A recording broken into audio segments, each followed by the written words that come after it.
Welcome to our deep dive, you guys, into the world of stress and the brain. And you sent over some fascinating research and a YouTube interview with Dr. Swart. She's a neuroscientist and leadership coach. Get ready to have your mind blown because some of this stuff is seriously wild. Yeah. There are definitely some aha moments in this material for sure. For starters, have you ever heard that stress is actually contagious? It might sound strange, but Dr. Swart uses this example of menstrual cycles syncing up in women who live or work closely together. To illustrate this concept, it all boils down to hormones. Okay, so I get how period syncing up makes sense, but how can someone else's stress actually impact me? Well, think about cortisol. That's the primary stress hormone. When we're stressed, our bodies pump out cortisol. What's fascinating is that research suggests we can actually pick up on other people's cortisol through subtle cues and even the air. Wait, so someone else's stress hormones are literally floating around in the air, and I can just absorb them? Essentially, yes. And Dr. Swart points out that this is especially relevant in the workplace. Leaders who are chronically stressed can unwittingly create an environment where their team members are constantly bombarded with these invisible stress signals. Wow, so if you're a leader, managing your stress isn't just about your own well-being. It's about creating a healthier environment for everyone around you. That makes you think twice about those high-pressure bosses, right? Absolutely. Dr. Swart even shares a story about a CEO's assistant who, after hearing this explanation, exclaims, "So he's the reason I'm fat." It turns out high levels of cortisol can actually contribute to stubborn belly fat. Whoa, that anecdote really drives home the point that stress isn't just an emotional thing. It has very real physical consequences. And it's not just about catching other people's stress. Dr. Swart talks about how high-performing individuals often prioritize their work over their physical health, which backfire in the long run. That's right. She emphasizes that the brain and body are deeply interconnected. Neglecting your physical health can actually impair your cognitive function and increase your vulnerability to stress. So it's not just about powering through and pushing yourself to the limit. You actually need to take care of your body to allow your brain to perform at its best. Precisely. And one of the most important aspects of physical health that directly impacts the brain is sleep. Dr. Swart dives into the fascinating research on the glymphatic system. Now, I've heard of the lymphatic system, but the glymphatic system, what's that all about? Think of it as your brain's dedicated cleaning crew. It's a network of vessels that clears out waste products and toxins from the brain. But here's the catch. It only operates while you're asleep. Okay, so basically, while we're sleeping, our brains are getting a deep clean. Yeah. That's pretty cool. It is. But it needs adequate time to do its job properly. Dr. Swart recommends aiming for 7 to 8 hours of quality sleep per night to allow the glymphatic system to function optimally. She even has a quirky tip. If you wake up during the night, turn onto your side. Side sleeping. Why is that? Apparently, side sleeping facilitates better blood flow and drainage in the brain, potentially enhancing the glymphatic system's cleaning process. It may sound odd, but it could make a real difference in terms of cognitive function and overall brain health. I'm a side sleeper. So maybe that's why I feel so sharp in the morning. Speaking of sleep, Dr. Swart is a big advocate for co-sleeping. I know that can be a bit of a controversial topic, but I'm curious to hear her perspective. What's interesting is that she approaches it from both an evolutionary and a hormonal standpoint. She points out that co-sleeping has been the norm for most of human history, and that it promotes the release of oxytocin. Oxytocin, the love hormone, right? Hmm. I've heard it's released during hugs and cuddling. So co-sleeping could actually boost bonding in a relationship. That's the idea. And Dr. Swart isn't just theorizing. She actually wore a heart rate variability monitor, which is a device that measures the variation in time between heartbeats, and noticed a spike in resilience when her husband kissed her goodbye in the morning, even though she was still asleep. Wait, seriously? Just a kiss boosted her resilience while she was sleeping. That's incredible. It really highlights the power of physical touch and connection, even on a subconscious level. This makes you wonder about the potential impacts of the sleep divorce trend, where couples choose to sleep in separate beds. That's a good point. While everyone has different sleep preferences, it's worth considering whether prolonged physical separation could impact the emotional connection in a relationship. Absolutely. Now, shifting gears a bit, Dr. Swart talks about the current state of the world and how, despite all the challenges we're facing, she sees a glimmer of hope. She believes the pandemic, while traumatic, presented a unique opportunity for spiritual growth and reconnection. I can see that. Many people reevaluated their priorities and started focusing on things that truly matter, like spending time in nature, nurturing close relationships, and pursuing creative passions. Exactly. She believes that by tapping into ancient wisdom and practices that have sustained humans for centuries, we can navigate these turbulent times and emerge stronger and more connected. It's like we have this innate wisdom within us. But we've gotten so caught up in the modern world that we've lost touch with it. This deep dive is really making me rethink some things. It definitely challenges some conventional thinking, which brings us to the fascinating concept of neuroplasticity. This is the idea that our brains are not fixed or hardwired. They can change and adapt throughout our lives. So it's not like we hit a certain age and our brains are set in stone. We can actually continue to learn, grow, and change. Exactly. And Dr. Swart explains that there are 3 key mechanisms behind this incredible ability. The first is myelination, which is like strengthening the insulation around brain pathways, making them faster and more efficient. Think of it like upgrading your internet connection from dial-up to fiber optic. Okay, that's a great analogy. So myelination is about making our brains work faster and smoother. What are the other 2 mechanisms? The second is synaptic connections, which refers to the formation of new connections between brain cells. These new connections literally create new pathways for information to travel, expanding our neural networks. So it's like building new roads in our brains. That's amazing. And the third mechanism? The third is neurogenesis, which is the birth of brand new brain cells. Wait, so we can actually grow new brain cells? That blows my mind. Right. But how do we actually activate these mechanisms? It can't just be wishful thinking, right? Dr. Swart provides specific actions we can take to stimulate these positive brain changes. Things like aerobic exercise, eating dark-skinned fruits and vegetables, and taking on new cognitive challenges can all contribute to a healthier and more adaptable brain. So it's not just about what we think, it's about what we do. Our actions have a direct impact on the physical structure and function of our brains. I'm starting to realize just how powerful we truly are. That's the beauty of neuroplasticity. It empowers us to take control of our brain health and create positive changes that can ripple throughout our lives. And speaking of creating change, Dr. Swart offers a practical 3-step process for rewiring those unhelpful habits. Okay, I'm all ears. What are the 3 steps? To illustrate this process, she uses the example of someone who repeatedly gets into relationships with unavailable partners. The first step is raised awareness. So it's about recognizing the pattern, right? But it's got to go deeper than that. You're right. It's also about uncovering the underlying beliefs driving that pattern. In this case, it might be a deep-seated belief of not being worthy of a healthy, loving relationship. It's about facing those uncomfortable truths about ourselves. Okay, so awareness is step 1. What's next? Step 2 is focused attention. This is where you connect the decision-making process to the negative consequences. So in our example, the person would consciously examine how their choices, repeatedly engaging with unavailable people, lead to heartbreak and reinforce those feelings of unworthiness. It's like shining a light on those self-sabotaging behaviors and saying, hey, wait a minute, this isn't serving me. Exactly. And finally, step 3 is deliberate practice. This is where you consciously practice new behaviors and seek accountability support. In this scenario, it might involve actively seeking out partners who are emotionally available and setting boundaries with those who aren't.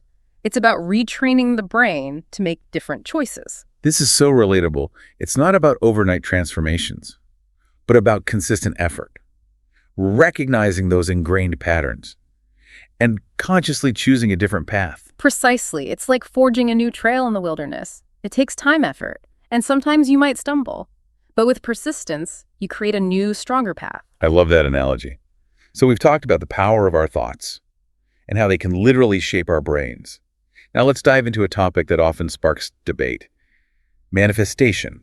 Dr. Swart tackles the common misconception that manifestation is simply wishing for things to happen and then magically receiving them. Right, it's not about just putting it out there to the universe and waiting for it to fall into your lap. Exactly. She emphasizes that true manifestation involves aligning your thoughts, beliefs, and actions.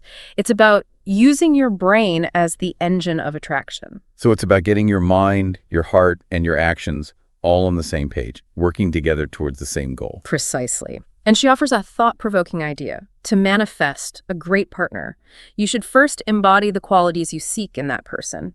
It's about shifting the focus from what I want to what I have to offer. Wow, I've never thought about it that way. It's about becoming the type of person who attracts what you desire, about working on yourself and aligning your inner world with your outer desires. That's the essence of true manifestation.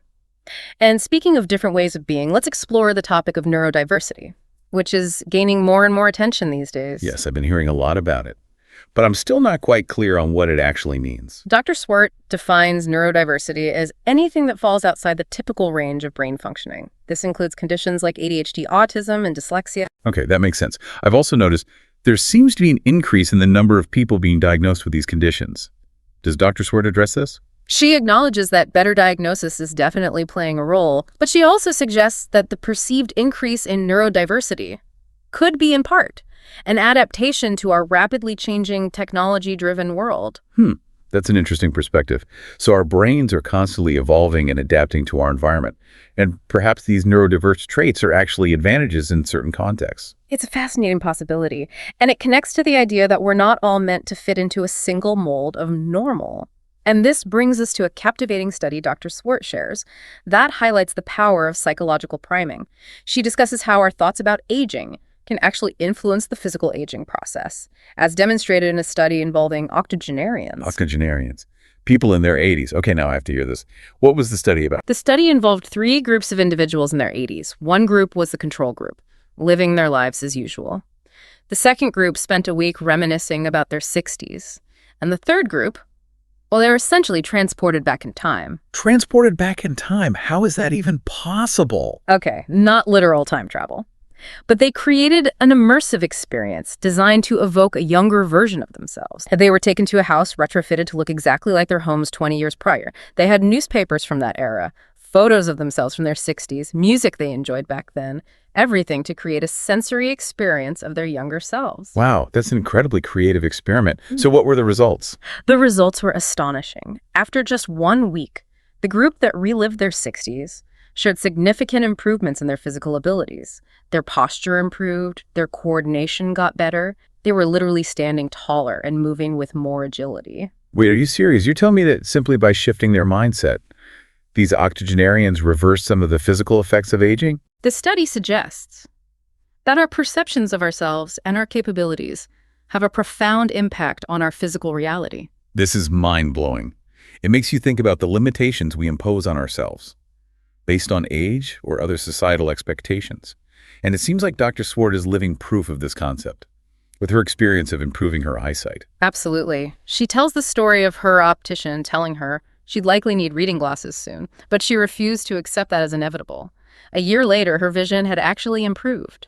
This is incredible. I am officially convinced that our minds are far more powerful than we often realize. But before we get too carried away with rewriting our realities, let's take a moment to digest all this amazing information. Yes, let's pause here and allow these incredible insights to sink in. We'll return soon to explore more of Dr. Swart's wisdom and what it means for you. Welcome back. It's truly remarkable how these seemingly subtle shifts in mindset can have such tangible effects on our physical well-being. It's like we've been underestimating the power of our thoughts all along. Speaking of the power of thought, I'm curious about Dr. Swart's take on the whole words matter movement. Dr. Swart brings her expertise as a neuroscientist to this topic. She explains that from a neuroplasticity perspective. The language we repeatedly use, both internally and externally, actually shapes our neural pathways. So if I keep telling myself I'm terrible at remembering names, I'm actually reinforcing those neural pathways, making it more likely that I'll continue to struggle with that. Yes, it's like creating a mental groove that becomes harder to break free from. Oh, wow. Dr. Swart mentions catching herself using disempowering language and making a conscious effort to rephrase her thoughts, for instance. Instead of saying, I need coffee, she'll say, I'm going to treat myself to a coffee. It may seem like a minor change, but it shifts the entire dynamic. Instead of coming from a place of lack or need, she's framing it as a conscious choice and a source of pleasure. That's a really interesting distinction. Yeah. It reminds me of how we often use language to relinquish control, saying things like, I don't have time to exercise, when really we've chosen to prioritize other activities. It's about taking ownership of our choices and recognizing the power we have in shaping our lives. This brings us back to manifestation, but this time from a slightly different angle. We've talked about aligning our thoughts, beliefs, and actions. But what happens when we hit those inevitable roadblocks? You know, those times when old patterns and limiting beliefs resurface. Dr. Swart emphasizes the importance of self-compassion during those moments. She reminds us that change is a process that takes time and effort. It's like learning any new skill. You wouldn't expect to become an expert overnight. Right. She also talks about creating an environment that supports neuroplasticity. So it's not just about thinking positive thoughts. It's about giving our brains the tools they need to actually change. Exactly. She highlights several key factors: getting enough sleep, engaging in regular exercise, nourishing your body with a balanced diet rich in plant-based foods, and finding effective ways to manage stress. And she's a big proponent of choosing darker-skinned fruits and vegetables, like black beans over white beans, or blueberries over strawberries. That's because those darker pigments are packed with antioxidants that support brain health. I might need to add more dark chocolate to my shopping list then. An excellent choice. But remember, it's about a holistic approach. It's not just about isolated actions. It's about creating a lifestyle that nurtures both your brain and body. That makes sense. It's about creating a foundation for positive change. And once you have those foundational elements in place, you can start exploring other practices that can further enhance neuroplasticity, such as time-restricted eating or intermittent fasting. She cautions, however, that these practices are most effective when those foundational elements are already in place. Good sleep, healthy diet, effective stress management. Right. You wouldn't try to run a marathon before you could even walk. We've covered a lot of ground here. From the surprising fact that stress is contagious to the incredibly empowering concept of neuroplasticity. If someone listening wanted to kickstart their own brain transformation journey, what would you say is the most important first step? Dr. Swart offers a simple yet powerful starting point. Spend 5 minutes visualizing your desired outcome, fully immersing yourself in the experience, and then express gratitude for it as if it's already happened. 5 minutes, that seems almost too easy. It's not about the amount of time, it's about the intention and the shift in your internal state. By engaging in this practice, you're essentially moving your brain from a state of fear and lack to a state of trust and abundance. It's like planting a seed for what you want to grow. And then, of course, comes the work of tending to that seed, nurturing it with consistent effort and positive actions. Exactly. It's about recognizing that we have far more power than we often realize to shape our lives and create our own realities. This entire deep dive has really highlighted the interconnectedness of everything. Our thoughts, our actions, our environment, our relationships, it's all part of this intricate web that makes up our human experience. And the more we understand these connections, the more we can leverage them to create positive change, both for ourselves and for those around us. So where do we go from here? How do we take all these amazing insights and actually apply them to our lives? Dr. Swart leaves us with a thought-provoking question. What could you choose to change and choose to feel great about? That is a beautiful question. It invites us to look at our lives, not with judgment or limitation, but with a sense of curiosity and possibility. It encourages us to step outside our comfort zones, to explore those aspects of ourselves we may have been holding back, and to step into a brighter, more expansive version of ourselves. This is definitely something I'll be reflecting on. What about you? What's resonating with you from this deep dive? What changes are you feeling inspired to make? For me, it's a powerful reminder of the importance of intentionality.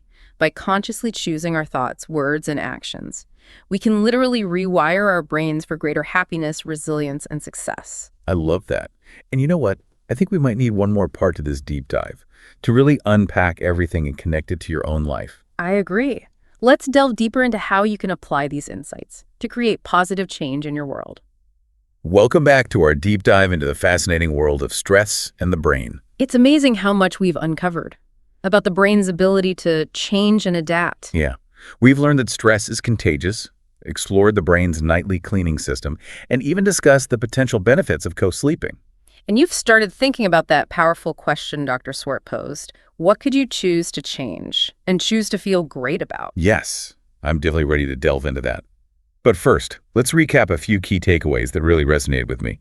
The idea that stress is actually contagious blew my mind. I'm much more aware now of how my own stress levels might be impacting those around me, especially at work. It's a crucial insight to have.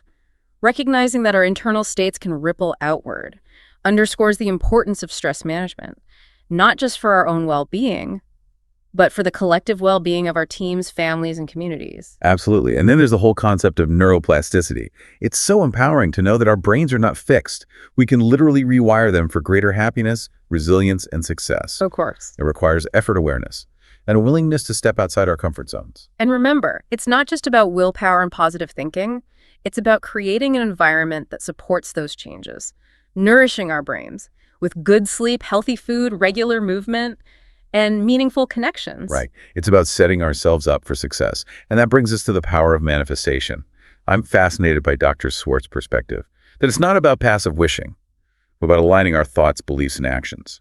It's a powerful reminder that we are active participants in creating our realities, not just passive recipients of fate. Exactly. And I love her advice about embodying the qualities we seek in others, especially in the context of relationships. Shifting the focus from what I want to what I have to offer. It's a beautiful reframing. It encourages us to become the type of person who naturally attracts what we desire. Okay, so we have all these incredible insights and tools. Now, let's connect the dots to your life. You mentioned some areas you'd like to change, becoming more organized, nurturing a thriving relationship, and taking your podcast to new heights. What feels most pressing or exciting for you right now?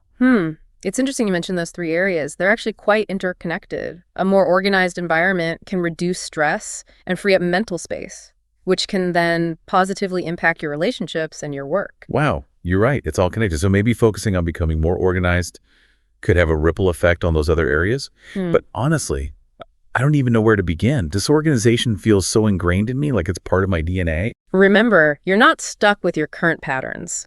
Neuroplasticity shows us that you can rewire those habits. Let's apply Dr. Swart's three-step process.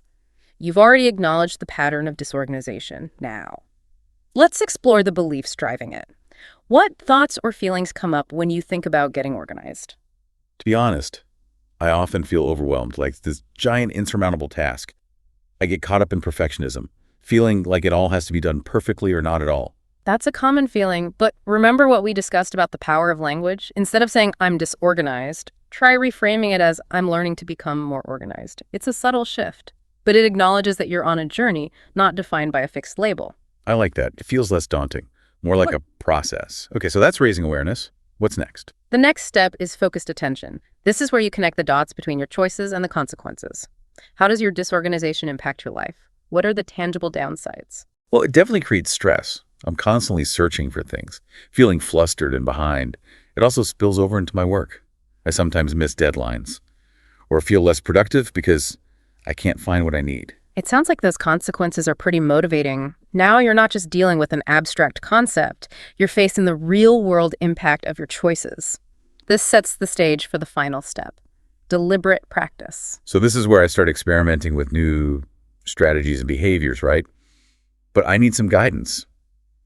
Where do I even begin? There are tons of resources out there, books, articles, podcasts like this one, even professional organizers. The key is to find what resonates with you and fix your lifestyle. Start small, experiment, and be patient with yourself. That feels less overwhelming than trying to overhaul my entire life overnight. Maybe I could start with just one area, like my desk or my email inbox. That's a great idea. And remember, you don't have to do this alone. Enlist the support of friends, family, or even a professional organizer. Accountability can be a powerful motivator. You're right. Having someone to check in with and celebrate those small wins could make a big difference. It's also important to focus on the positive.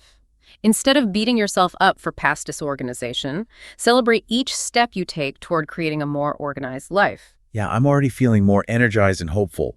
As I become more organized, I can imagine those positive effects rippling outward, reducing stress, improving my relationships, and creating a more focused and productive work environment. Exactly. It's all interconnected. And remember, change is a journey, not a destination. Be patient with yourself. Celebrate those small wins and keep those long-term goals in mind. I'm going to embrace Dr. Swart's wisdom about manifestation. As I embark on this journey, I'm going to visualize myself living and working in an organized, efficient, and joyful way. And I'm going to express gratitude for the positive changes that are unfolding. That's a fantastic approach. Remember, your brain is a powerful tool. Use it wisely, nurture it with care, and watch as it helps you create the life you desire. This deep dive has been truly eye-opening. I'm leaving with so much knowledge, inspiration, and practical tools to start making those changes I've been longing for. It's been a pleasure exploring these fascinating concepts with you. Remember, the journey of transformation starts with a single step. What will your first step be? That's a great question for all of us to consider. What could you choose to change and choose to feel great about? Thanks for joining us on this deep dive into the incredible world of stress and the brain. Until next time, keep those brains buzzing and those hearts open to the possibilities